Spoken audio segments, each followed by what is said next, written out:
बहुत क्लियर तौर पे बताया जा रहा है कि सीजेपी शिक्षा की बात करेगी और उसका रिस्पांस बीजेपी गुंडे भेज के करेगी, हिंसा करके करेगी। राजस्थान में दीप के पर जिसने हमला किया कौन सी पार्टी के लोग थे? भाजपा के लोग थे। हमारे जाने से पहले वहाँ पुलिस की गाड़ी मौजूद थी, फिर अचानक से वो पुलिस की गाड़ी गायब हो जाती है। हम गाँव जितने भी कार्यकर्ता हैं, जितने भी नेता हैं, वो कहीं ना कहीं भाजपा सरकार है उन राज्यों में जा रहे हैं, उन राज्यों में आप चले जाइए। देश से पहली बार ऐसा देखने को मिला, एक नौजवान शिक्षा के लिए लड़ रहा है और अच्छी स्कूली व्यवस्थाओं के लिए लड़ रहा है और उसके साथ में हाथापाई हो जाती है। वो नौजवान हैं आशुतोष रागा, जो कि सीजेपी के प्रवक्ता भी हैं। हाल ही में दिल्ली में आपने देखा होगा, जंतर मंतर पर नीट पेपर लीक को लेकर शिक्षा मंत्री धर्मेंद्र प्रधान का इस्तीफा भी कराया। आशुतोष जी, आपको सरकारी स्कूल में आप गए, कल आपके साथ में हाथापाई हुई, क्या लग रहा है? मेरा सवाल यही है कि मैं ज़्यादा लंबी चौड़ी बात ना करके सीधे सवाल पर आऊँगा। क्या लग रहा है कि ये सरकार ने जो किया, या फिर क्या लग रहा है कि जो स्थानीय विधायक हैं, लगातार जो आपके वीडियोस देखे जा रहे हैं, क्या ये जानबूझकर ऐसा किया गया? ये जानबूझ के तो 100% किया गया है। जो गुंडे कल वहाँ पर मारपीट कर रहे थे, जिन्होंने पत्थर मारे, जिन्होंने महिलाओं के साथ बदसलूकी की, वो सभी लोग कल शाम को कैलाश वर्मा के साथ मिले हैं। वो आज सुबह की प्रेस कॉन्फ्रेंस में जो व्यक्ति उनके पीछे खड़ा था, उसने खुद ने मेरी गाड़ी के शीशे तोड़े हैं। तो ये सब कुछ जानबूझ के किया गया है, ये तो बहुत साफ है। लेकिन आपने जो बोला कि क्या लग रहा है, मुझे लग रहा है कि सरकार की मंशा बहुत साफ हो रही है, एक लकीर खींची जा रही है जिसमें बहुत क्लियर तौर पे बताया जा रहा है कि सीजेपी शिक्षा की बात करेगी और उसका रिस्पांस बीजेपी गुंडे भेज के करेगी, हिंसा करके करेगी। क्या लग रहा है कि भारतीय जनता पार्टी अब गुंडे भी पालने लग गई है? लग क्या रहा है, ये तो फैक्ट है, ये तो इनका मॉडल है। पूरे देश भर में इनका मॉडल यही चल रहा है। दिल्ली में जो गुंडे भेजे, दीप के पर जिसने इंक फेंकी, जिसने हमारे वॉलंटियर्स के साथ मारपीट की, जिन्होंने उनका सर फोड़ा, कौन सी पॉलिटिकल पार्टी के लोग थे? भाजपा के लोग थे। राजस्थान में दीप के पर जिसने हमला किया कौन सी पार्टी के लोग थे? भाजपा के लोग थे। थाना गाजी में आके जो हमारी टीम के साथ बदतमीजी कर रहे थे, किस पार्टी के लोग थे? भाजपा के लोग थे। कल जिस व्यक्ति ने मारपीट की, सर फोड़े, कार के शीशे तोड़े, कौन सी पार्टी के लोग थे? भाजपा के लोग हैं। तो इसमें लगने वाली तो कोई बात ही नहीं बची है। ये तो इस्टेब्लिश्ड हो चुका है कि सारे गुंडे एक ही पॉलिटिकल पार्टी में पाए जाते हैं, भारतीय जनता पार्टी। आप जब वहाँ पर गए, आपने बताया कि वीडियोस में मैंने भी देखा कि आपने कहा कि 1 साल पहले आप वहाँ पर गए, इन्फॉर्म कर दिया था आपने, लेकिन कोई भी पुलिस प्रशासन का महकमा वहाँ पर मौजूद नहीं? पुलिस तो कहीं ना कहीं, देखिए जिस तरह का कल पुलिस का व्यवहार रहा, मैंने ट्वीट भी किया है, उसके 1 घंटे बाद मैं उस गांव में गया हूँ। पुलिस के शिवदासपुरा पुलिस थाना जो है, उनकी शह के बिना ये संभव ही नहीं था। उनको पता था, हमारे जाने से पहले वहाँ पुलिस की गाड़ी मौजूद थी, फिर अचानक से वो पुलिस की गाड़ी गायब हो जाती है। हम गांव से बाहर निकलती है, वो 2 पुलिस की गाड़ियाँ अंदर जाती है। तो ये पुलिस की रजामंदी के बिना तो संभव ही नहीं था, ये तो बहुत क्लियर है। गांव वाले कह रहे हैं कि हम जो है हमारी व्यवस्था देख लेंगे, सीजेपी को कहाँ ज़रूरत है, हम किसी को एक्सेप्टेबल नहीं कर। वो गांव वाले नहीं हैं, मैं फिर से वही बताना चाह रहा हूँ। वहाँ पे 2 या 3 लोकल गांव वाले थे जो भाजपा के गुंडे हैं, जिनके हमने फ़ोटोज़ भी शेयर किए। बाकी सब लोग बाहर से बुलाए गए थे। और जो लोग ये गुंडे अगर बोल रहे हैं कि हम व्यवस्था खुद देख लेंगे, तो ये बताए 2.5 साल से कहाँ सो रहे थे? 2.5 साल से ये लोग क्या कर रहे थे जब बच्चों के स्कूल भैंसों के तबेले में चल रहे थे? 1 साल पहले का मेरा वीडियो है, भैंसों के तबेले में ये स्कूल चल रहा है। तो ये 2.5 साल से क्या कर रहे थे, ये बताइए। क्या लग रहा है ये सरकार नहीं चाहती कि शिक्षा व्यवस्था अच्छी हो? सरकारी बताइए ना, क्या किया है सरकार ने? कोई 5 चीज़ें मेरे को बता दे कि स्कूल व्यवस्था ठीक करने के लिए क्या किया है इन्होंने। हम मान जाएंगे कि आपने कुछ किया है।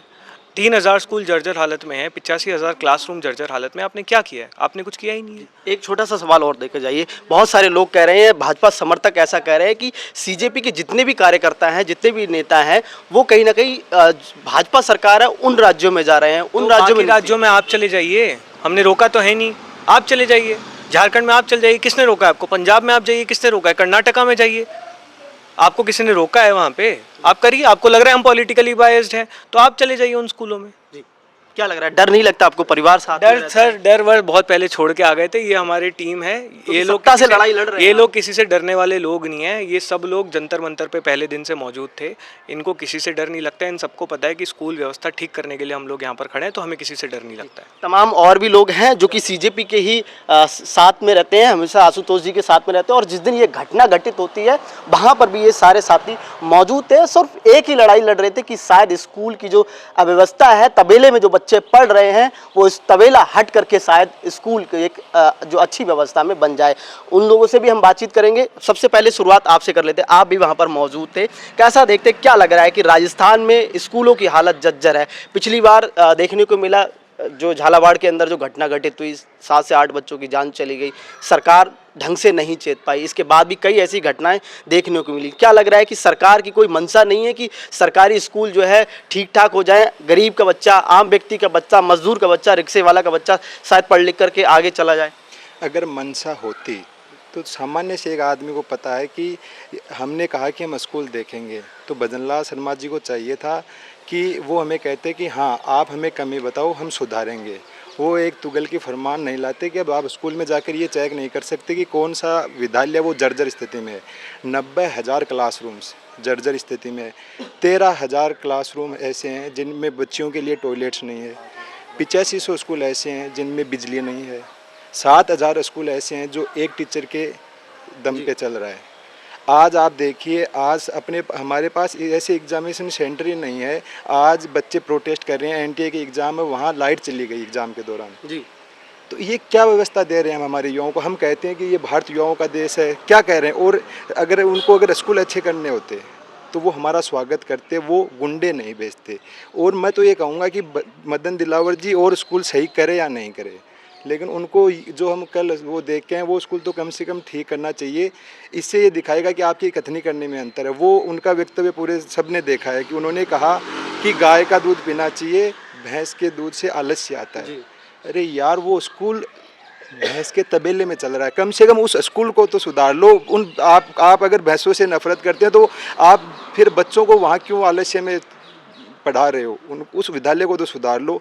हम इससे यही साबित हो रहा है कि ये सरकार चाहती नहीं कि गरीब, किसान, मजदूर, शोषित, पीड़ित का बच्चा पढ़ लिख कर शिक्षित बने, आगे बढ़े। क्योंकि सरकारी स्कूल में कौन जाते हैं?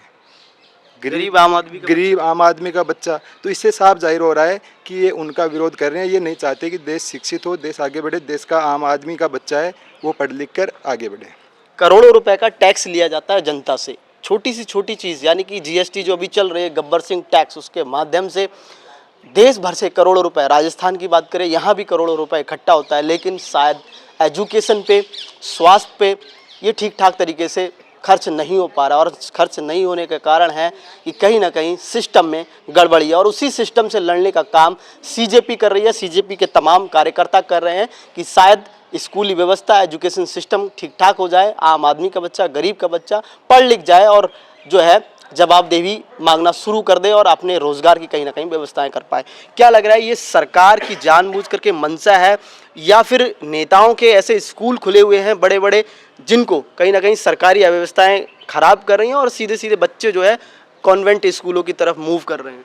देखो, इसमें तो कोई दोहरा ही नहीं है कि ये लोग प्राइवेटाइजेशन को सपोर्ट करते हैं। इन्होंने जिस तरीके से सरकारी सेक्टर बंद करने शुरू करें या बेचने शुरू करें, तो इस पे तो सवाल ही नहीं होता। दूसरी चीज़, ये बौखलाए हुए लोग हैं, इनको समझ नहीं आ रहा। ये पहले सोच रहे थे कि जैन जी सड़क पर नहीं उतर सकता, जैन जी सड़क पर उतर गया, धर्मेंद्र प्रधान का इस्तीफ़ा ले लिया। फिर इनको लगा कि ये स्कूल ठीक करो अभियान का बोल रहे हैं तो वो जैन अल्फा सड़क पे नहीं उतरेगा। अब जैन अल्फा सड़क पर उतर गया तो मदन दिलावर जी को इतनी समझ नहीं है कि उनको करना क्या है। अब जो कोई उनको कुछ कह दे उसके बिहाफ पे वो निकाल देते हैं। उन्होंने एक तुगलकी फरमान निकाला, उनको लगा कि नोटिस चस्पा कर दिया, कोई भी मीडिया तक की एंट्री, आम आदमी की एंट्री, पोक्सो एक्ट जैसे मुकदमे। मैं वही बोल रहा हूँ ना, उनको समझ में नहीं आ रहा। बौखलाया हुआ आदमी हमेशा गलत डिसीजन लेता है।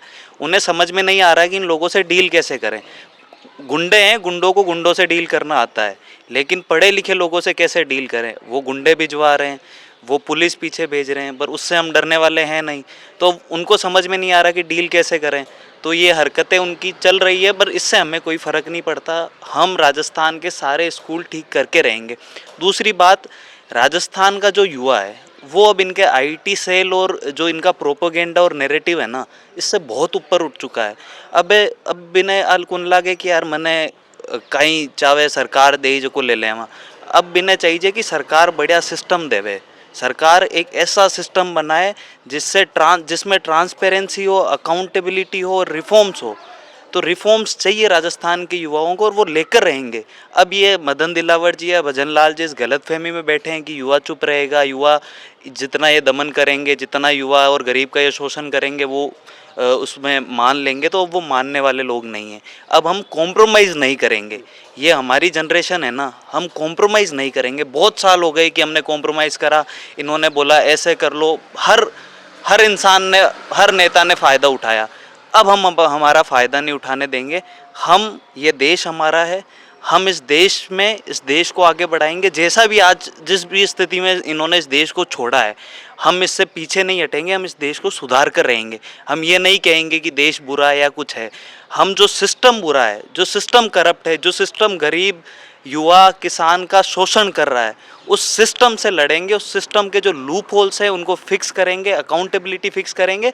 और मदन दिलावर जी जैसे लोग बहुत आए हैं, उनसे पहले भी लड़े और अब भी लड़ेंगे, उसमें कोई दिक्कत नहीं है। जैसा कि अभी आपने कहा सिस्टम से लड़ेंगे, ये सिस्टम वाली बात कल जब मैंने भी सभापति से सवाल किया, जो कि कोटा दक्षिण से विधायक हैं, 3 बार के बीजेपी और राजस्थान विधानसभा के सभापति हैं, उनसे पूछा तो वो कह रहे हैं कि ये जिम्मेदारी सरकार की है और जो सीजेपी के तमाम कार्यकर्ता गए उनको जो है शिक्षा, बेसिक शिक्षा अधिकारी को लेकर के जाना चाहिए था, सरकार से वार्तालाप करनी चाहिए थी। उनको जाने की कहाँ नौबत आन पड़ रही है। हम जो बैठे हुए, सरकार बैठी हुई है, सरकार इन सब चीज़ों की व्यवस्थाओं को ठीक करेगी। क्या लग रहा है कि सरकार अगर ठीक करती तो?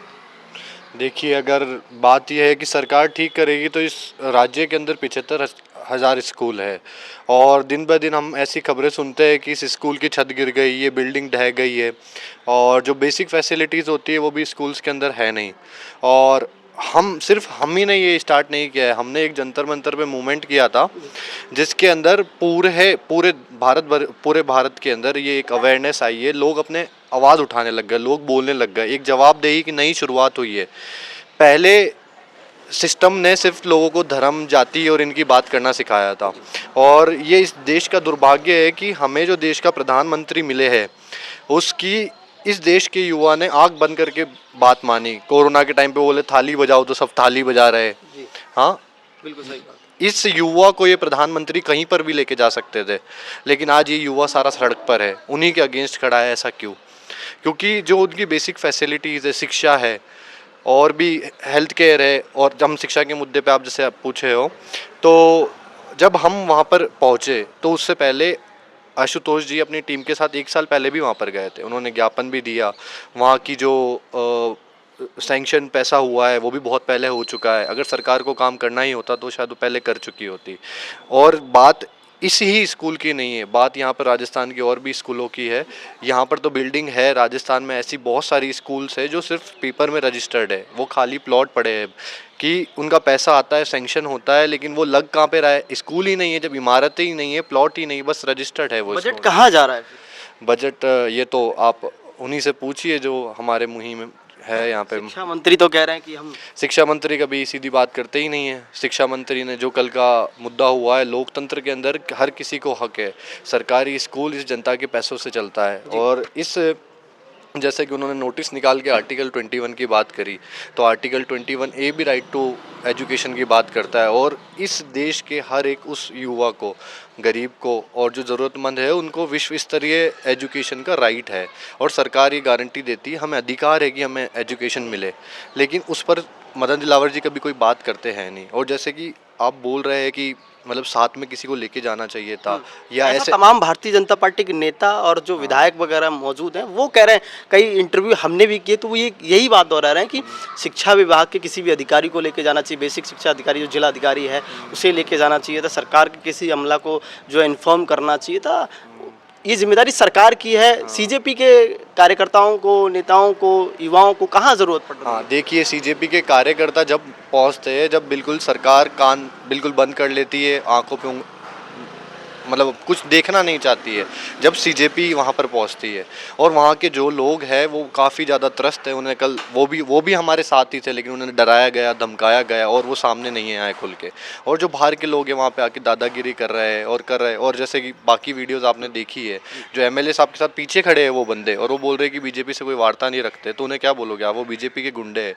और इन्होंने बात, जो इंसान का व्यक्तित्व होता है वही दिखाता है कि जैसे ये धर्म जाति की बात करते हैं और इन्होंने कभी शिक्षा की बात ही नहीं करी। आज युवा शिक्षा की बात कर रहा है, जब स्कूल्स की हालत जब सामने आ रही है तो इनके पास कोई जवाब नहीं है बोलने के लिए, तो ये उल्टी सीधी बातें कर रहे हैं, तुगलकी फरमान जारी कर रहे हैं कि कोई जा नहीं सकता, मीडिया पर्सन नहीं जा सकता। ये सब हक है यहाँ की जनता का जानने का। इतना बड़ा कहीं ना कहीं ये हाथापाई हो जाती है सीजेपी के तमाम कार्यकर्ताओं के साथ, आशुतोष जी के साथ में, लेकिन सरकार, मुख्यमंत्री का जो हमारे मुखिया हैं राजस्थान के, उनका कोई बयान नहीं आता कि शायद उन तक ये खबर नहीं पहुंची होगी। पूरे देश भर में, विदेश विदेशी मीडिया तक ने ये सब चीज़ दिखाई है।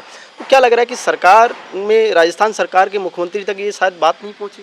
देखो, सबसे पहले तो मैं राजस्थान की धरती को सलाम करना चाहता हूँ, क्योंकि ये वीरों की धरती है। और रहा आपका सवाल कि सरकार तक बात नहीं पहुँची होगी, सीएम साहब तक बात नहीं पहुँची होगी, जब गुंडे ही सीएम साहब के हैं, जब गवर्नमेंट, जो लोग, जिन लोगों ने हाथापाई की, मैं कहता हूँ वो हाथापाई नहीं थी, वो एक लोकतंत्र पे आक्रमण था, एक हमला था। तो इस चीज़ को रोकने के लिए गवर्नमेंट क्या ही करेगी, जब अपने ही गुंडों से आम आदमी ही कहेंगे, हम कोई जो ऑर्गेनाइजेशन है, संगठन है, कोई पार्टी तो है नहीं। तो एक ऑर्गेनाइजेशन के लोग जो स्कूल देखने जाते हैं, स्कूल विजिट करने जाते हैं, जो कि हमारा राइट भी है, हमारा देश है, हमारे गाँव है, हमारा शहर है, हम कहीं भी जा सकते हैं। तो जो सरकार ही गुंडों को भेज रही है मारने के लिए, तो सीएम साहब तक जा रही, सीएम साहब क्या ही एक्शन लेंगे इस चीज़ के लिए, जब गुंडे ही उनके हैं। तो कैसा देखते हैं ये तर्क जो है, मैं जो सवाल अगला करने जा रहा हूँ वो ये ऐसा है कि जो विपक्ष के, मतलब जो सरकार के जो तमाम लोग हैं, वो ऐसा कह रहे हैं कि सीजेपी के तमाम जो कार्यकर्ता हैं वो सिर्फ उन्हीं राज्यों में जा रहे हैं जहाँ पर बीजेपी की सरकार है। वो झारखंड नहीं जा रहे, हिमाचल नहीं जा रहा है, या फिर अन्य प्रदेशों में नहीं जा रहे। ऐसा उनके इस बयान को आप कैसा देखते हैं? सर देखिए, ये जब सरकारें जब डरती है ना, तब वो इस तरीके के आरोप लगाती है। जब ज़रूरत लगेगी, हम राजस्थान के रहने वाले हैं, हमें सबसे पहले यहाँ ज़रूरी लगा कि हम यहाँ जो स्कूलों की व्यवस्थाएं ख़राब हो रही है, तो हम पहले यहाँ काम करेंगे जहाँ हमको पहले अपने घर से शुरुआत। जी, हम अपने घर से शुरुआत कर रहे हैं। हम राजस्थान के रहने वाले हैं, आशुतोष राजस्थान के रहने वाले हैं, तो हम ये जहाँ स्कूल गए हैं वो हमसे 20 किलोमीटर दूर है, तो हम 1 साल पहले भी ये जाके आए हैं आशुतोष वहाँ पे। तो हम तो अपने घर से शुरू करेंगे सबसे पहले सफाई, बाद में जहाँ जहाँ ज़रूरत पड़ेगी हम वहाँ वहाँ जाएंगे। जैसे जैसे हमारा संगठन मजबूत होगा, हम एक प्रेशर ग्रुप के तौर पे काम कर रहे हैं साहब अभी, और प्रेशर ग्रुप लोकतंत्र की ताकत होता है। तो हम लोकतंत्र के पक्ष में काम कर रहे हैं, लोकतंत्र को बचाने के लिए हम काम कर रहे हैं। हम कोई पॉलिटिकल पार्टी नहीं है, हम जो कर रहे हैं वो सारा का सारा प्रेशर ग्रुप के तौर पर हम काम कर रहे हैं। और देखिए, राजस्थान वो पहला राज्य बना जिसने ऐसा कोई तुगलकी फरमान जारी किया कि आप स्कूल में नहीं जा सकते। आप हरियाणा की तो स्कूल में जा सकते हैं, सीजेपी हरियाणा के स्कूल में जा सकती है, किसी और राज्य के स्कूल में तो सीजेपी जा सकती है, वहाँ कैसे जा पा रही है सीजेपी? सिर्फ राजस्थान में ही सीजेपी क्यों नहीं जा सकती? क्योंकि सरकार अपनी कमियां जानती है। सरकार को पता है कि यहाँ की व्यवस्थाएं, सरकारी स्कूलों की व्यवस्थाएं कितनी खराब है। व्यवस्थाएं खराब थी, इसीलिए तुगलकी फरमान जी जी, उस व्यवस्था को, उस खराब व्यवस्था को, दुर्व्यवस्था को छिपाने के लिए, उस पर पर्दा डालने के लिए इस सरकार ने, भाजपा की राजस्थान जो सरकार है, इसने ये जो तुगलकी फरमान जारी किया है वो उस दुर्व्यवस्था को छुपाने के लिए जारी किया है। लेकिन आपके तुगलकी फरमान से साहब हम रुकने वाले नहीं है। हमने अपने आप को प्रेशर ग्रुप घोषित कर दिया है, और प्रेशर ग्रुप लोकतंत्र के लिए काम करेगा साहब, आपके लिए। आपको लगता है कि आप हमें डरा देंगे, धमका देंगे? नहीं साहब, ये बहुत छोटी बातें हैं। जब हमने एक अभियान शुरू कर दिया है ना, तो साहब हम एक अभियान वहाँ शुरू किया था, एक अकाउंटेबिलिटी हमने वहाँ जंतर मंतर पे तय करी थी। हम इस्तीफा लेके आए हैं, कितनी ही तानाशाही हो, हम इस्तीफा लेके उठे हैं। और अगर हम यहाँ अभियान शुरू कर दिए हैं तो हम यहाँ ठीक करके रहेंगे, अकाउंटेबिलिटी तो हम फिक्स करेंगे। और मैं आपको एक और बात कहना चाहता हूँ, सरकार ने डराने के लिए सीजेपी को, या जो भी इंडिविजुअली सब काम कर रहे हैं उन लोगों को डराने के लिए इस तरीके का तुगलकी फरमान जारी किया है कि आप पे पॉक्सो के एक्ट लगेंगे। साहब मैं आपसे एक बात कहना चाहता हूँ, आपके ध्यान में होगा ये मामला, आज के लगभग 5-6 दिन पहले दांतारामगढ़ में 5 साल की बच्ची के साथ में दुष्कर्म हुआ, लोग सड़कों पे भी उतरे। वहाँ जहाँ पॉक्सो एक्ट लगना चाहिए, उसमें आपके लॉ एंड ऑर्डर की ये हालत है कि 5-5 साल की बच्चियों के साथ में राजस्थान में दुष्कर्म हो रहे हैं, महिलाओं को लगातार खुलेआम छेड़ा जा रहा है, उनके पीछे जाके वो अभी कुछ समय पहले एक प्रेग्नेंट महिला के साथ में दुर्व्यवहार हुआ राजस्थान में जहाँ महिलाओं की डिग्निटी बहुत ऊपर मानी जाती है, उस राजस्थान में महिलाओं के साथ में दुर्व्यवहार हो रहे हैं, लॉ एंड ऑर्डर बिल्कुल त्रस्त अवस्था में है। वहाँ पॉक्सो एक्ट लगना चाहिए दातारामगढ़ की उस बच्ची के लिए, वहाँ आप काम नहीं कर रहे हैं। और यहाँ जहाँ बच्चियों के लिए, ताकि बच्चियाँ पढ़ेगी लिखेगी, उनको सुविधाएं अच्छी मिलेगी, तो बच्चियाँ जो गरीब परिवारों की बच्चियाँ वो सरकारी स्कूल में आएगी, ठीक है साहब। वहाँ जब उन बच्चियों की सुरक्षा के लिए वो आगे बढ़े, पढ़े और अपने अधिकारों को जाने, ताकि आगे वो अपनी सुरक्षा के लिए भी आवाज़ उठाए, उन बच्चियों के लिए आप एक तरीके का आपने ऐसा काम कर दिया है तुगलकी फरमान जारी करके कि वो बच्चियां जो है वो जैसे पढ़ते रहे, जिन स्थितियों में पढ़ते रहे, पढ़े न पढ़े उनको कोई मतलब नहीं है, बस इनकी जो कमियां हैं वो देश के सामने ना आए। आगे क्या स्टेप रहेगा सीजेपी की, क्योंकि जो हाथापाई हुई, वहाँ पर मारपीट हुई आप लोगों के साथ में, अभी तक कार्रवाई नहीं हुई है उन लोगों के साथ में जिन्होंने जो है हाथापाई करी, अगला क्या स्टेप रहेगा? देखिए, हम जो हैं आज डीसीपी साहब से भी मिल के आए हैं, हम कमिश्नरेट जाके आए हैं, वहाँ एप्लीकेशन भी दे के आए हैं, और 48 घंटे का हमने अल्टीमेटम दिया है कि उन गुंडों को अगर गिरफ्तार नहीं किया तो 48 घंटे के भीतर हम आंदोलन पर बैठेंगे। और ये जो गुंडे आप भेज रहे हैं, चाहे अलवर के थानागाजी में जब बच्चियां वहाँ विरोध प्रदर्शन कर रही थी, कौन प्रदर्शन कर रहा था साहब? जैन अल्फा, वो बच्चियां ही थी, राजस्थान की बच्चियां। अब इतनी डेयरिंग हो गई है साहब, आप डरा नहीं पाएंगे किसी को। वो बच्चियां वहाँ विरोध कर रही थी, आपने वहाँ हिस्ट्री सीटर और गुंडे भेजे। कल आपने गुंडे भेजे जिन्होंने, एक बात बताइए, कौन ग्रामीण ऐसा होगा जो नहीं चाहेगा कि उसके गांव की स्कूल ठीक हो? ऐसा कोई ग्रामीण नहीं होगा जी। वहां जो भेजे गए थे वो 10-12 गुंडे थे। आप आइडेंटिफाई हम उनको कर चुके हैं, हमारे वीडियो जारी हो चुके हैं। वो जब तक गिरफ्तार नहीं होंगे वो गुंडे, और उन गुंडों ने साहब गाँव के मासूम लोगों को डराया है और डरा के उनकी ये स्थिति कर दी कि वो लोग, उनको इस स्तर पर डराया गया है कि वहाँ की महिलाएं कह रही कि स्कूल तोड़ने आ रहे हैं। इतना आप गाँव के मासूम लोगों को भ्रमित कर रहे हैं, आपकी ये चलेगा नहीं साहब। अगर आप मान के चलिए कि 48 घंटे के अंदर उनको गिरफ्तार नहीं किया गया, उन गुंडों को जिन्होंने सर इतने मोटे पत्थर हम पे फेंके उन लोगों ने, उन्होंने, मैं कह रहा हूँ, ये जो भी मीडिया है ये दिखा रही है कि साहब ग्रामीणों ने खदेड़ दिया सीजेपी को। ग्रामीणों ने नहीं खदेड़ा, कुछ गुंडे थे जिन गुंडों ने साफ दिख रहे थे वीडियो। जानलेवा हमला किया था सर, हम पर जानलेवा हमला। वो तो हमारी किस्मत अच्छी थी कि हम उसमें बहुत मतलब हाथ वाथ तोड़वा के और वैसे ही हम निकल गए, जान माल का कोई नुकसान नहीं हुआ, वरना कोशिश उनकी वही थी। अगर वो पत्थर जो हमसे बच के निकला है वो हमारे सर पे भी लग सकता था। इतना मोटा पत्थर सर आप सर पे लगेगा, आप मान सकते हैं कि वो आदमी बचेगा? इस स्तर पे गुंडागर्दी आप राजस्थान में कर रहे हैं, ये चलेगी नहीं सर। 48 घंटे का हमने अल्टीमेटम दिया, 48 घंटे के अंदर अगर उन लोगों की गिरफ्तारी नहीं हुई तो पूरा राजस्थान जंतर मंतर बनेगा। एक अंतिम सवाल पूछूंगा, क्या लग रहा है कि ये डबल इंजन की सरकार है, भजनलाल सरकार, वर्तमान सरकार ठीक ठाक तरीके से राजस्थान में 3 साल होने जा रहे हैं, काम कर रही है, चाहे वो हेल्थ पे हो, एजुकेशन पे हो, या फिर इंफ्रास्ट्रक्चर, या फिर रोजगार की बात कर रही है? सर देखिए, डबल इंजन की सरकार जो है दुगनी ताकत से तानाशाही कर रही है राजस्थान में। दो, केंद्र की और राजस्थान की सरकार मिलकर दुगनी ताकत के साथ में राजस्थान में तानाशाही कर रही है सर। तो देखिए, आप देख सकते हैं, हमने आशुतोष राका से भी बात करी, क्योंकि आशुतोष राका के साथ और उनकी टीम के साथ में बगरू के अंदर एक सरकारी स्कूल की अव्यवस्था दिखाने के लिए गए थे और उन्होंने तमाम लोगों को इन्फॉर्म भी कर दिया था। और वहीं पर जो है उनके साथ में हाथापाई हो जाती है, पत्थर फेंके जाते हैं, कई लोगों के जो है हाथापाई होती है, चोटिल हो जाते हैं, कईयों के हाथ पैर भी कहीं ना कहीं टूट गए हैं। और ऐसी स्थिति थी, कहीं ना कहीं वहाँ से निकल के आना पड़ा और ये स्थिति देखने को मिली। पहली बार राजस्थान में ऐसा देखने को मिला कि शिक्षा के प्रति जो लोग जागरूक हैं वो जाते हैं, स्कूल की व्यवस्थाओं को दिखाते हैं और शिक्षा पर बात करते हैं और उनके साथ में हाथापाई होती है। फिलहाल के लिए सरकार और जो वर्तमान स्थानीय विधायक हैं वो तमाम चीज़ों को लेकर के बातचीत कर रहे हैं और कहीं ना कहीं इस चीज़ मामले को लेकर के लीपापोती भी देखने को मिल रही है। लेकिन सीजेपी ने अल्टीमेट दिया है, कहा है कि 48 घंटे के अंदर अगर उन लोगों ने, जिन लोगों ने पत्थरबाजी करी, हाथापाई करी, अगर उनको गिरफ्तार नहीं किया गया तो आने वाले समय में राजस्थान भी दिल्ली का जंतर मंतर बनेगा। सहयोगी कैमरामैन राजेंद्र शर्मा के साथ मारव सिंह, पॉलिटिकल पंचायत, जयपुर।